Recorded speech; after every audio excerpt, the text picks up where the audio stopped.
The Celtics, speaking of which, got eliminated by the Greek Freak last night in the playoffs, which leads us to our friend Amin Elhassan and his Pitino Game. Let's take a listen. He ain't coming through that door. Larry Bird's not walking through that door, fans. Kevin McHale's not walking through that door. Robert Parrish is not walking through that door. And if you expect them to walk through the door, they're going to be gray and old. That's right. It's our salute to every team that got eliminated in the playoffs. And this time, it was the Boston Celtics' turn. And this is what I like to call Pitino Game a la mode, because this was the original Pitino Game. That's right, Rick Pitino telling us that Larry Bird, Robert Parrish, and Kevin McHale ain't walking through that door. So let's take a look. Who else ain't walking through that door for Boston? Eddie House, my guy, Arizona State alum, he ain't walking through that door. Xavier McDaniel, the X-Man, he ain't picking a fight through that door. Rick Fox, aka Chick Deegan from He Got Game, ain't walking through that door. D Brown, my homie, I got him on the shirt right here, slam dunk champion, not walking through that door. Dominique Wilkins, oh, I remember that summer when everyone thought he was gonna go to the Knicks, but he ended up signing with the Celtics. He's not walking through that door. How could I forget our guy, the truth, Paul Pierce? He said the series was over after game one. He just didn't have the team right. Too bad he ain't walking through that door. All right, great stuff as always from Amin. Thanks, brother. Appreciate it. Let's get back to Kyrie now, or to the Celtics. Kyrie's been taking a lot of heat for his role as the leader of this team that failed to meet expectations, guys. There's no ifs, ands, or buts about it. Marcus Smart dismissed that notion, though, today. Take a listen.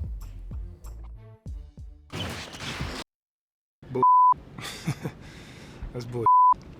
I mean, now one of us on his team knows what Kyrie's been through. Probably a few amount of people in this world know what Kyrie goes through. You know, it was hard for him as well. You know, he was forced into a situation where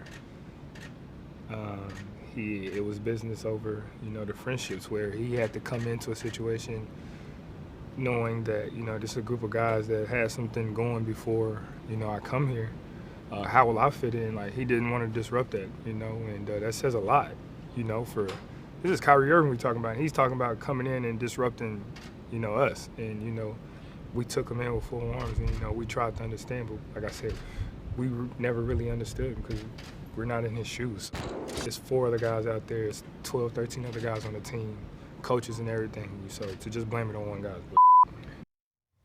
All right, Stack, so this isn't BS or keep it real or 100, but who's the most to blame? Is it BS or who's most to blame here, I guess? All of them. Yeah. The whole team is to blame. Like, the team that this same team made it to the Eastern Conference Finals without Kyrie.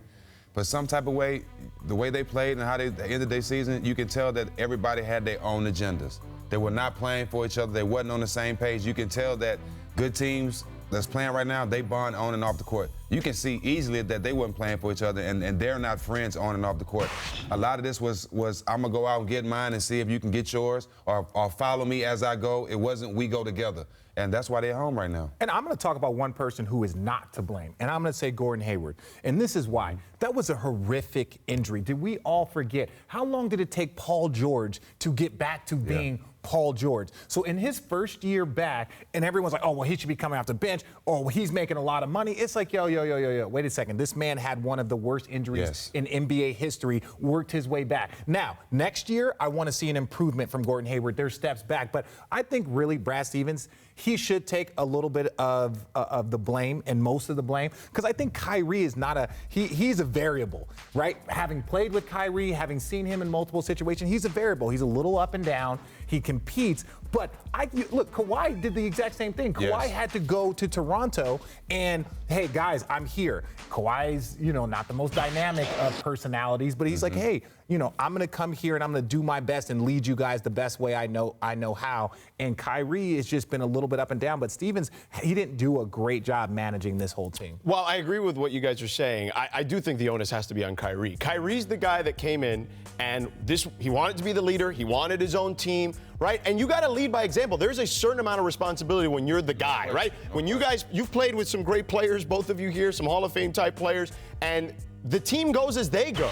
And when I was in Boston a couple of times, you'd hear things like, oh, he's moody. He hasn't talked to his teammates or anyone here in like a couple of weeks. Like, you can't be that guy if you want to be the leader of the this team. Is the thing. If you want to talk about performance, 100% Kyrie's performance. Like, Kyrie's performance in this postseason was bad. Yeah. It was tragic. Yeah. He'll be the first one to say it. And so we want to dissect his work. Oh, I should have taken 30. But that's fine, all of that. But everyone saw this coming, right? Even after game one, and I was like, hey, Milwaukee is going to get better, even over the postseason and all over the season. We're like, Milwaukee's that team. But everyone kind of saw this coming. We wanted to see what the Boston Celtics were going to do under distress, and they just weren't very good. So, understand that they were what, the 5th seed, 4th seed? But you don't think, you talked about, Stack, about just kind of guys playing for themselves and being selfish. You don't think that's partially on Kyrie kind of playing that way? Well, no, because at the end of the day, they're all grown men and they all have their own way of approaching the game. Just because I have a teammate that's real selfish, that shouldn't make me not play the game the right way and not approach the game the right way. So I think I don't think Kyrie is selfish. I think Kyrie he put too much pressure on himself with going in and feeling like he had to lead by shooting all these shots and scoring every time, but there's different ways to lead. Tim Duncan led in different ways. He didn't lead us in scoring every night, but he made the right plays. He played hard. He played well enough for it to be contagious through the whole team. Yeah. That's what's leading. Leading is not just scoring all the points every night, and I think he had that misunderstood.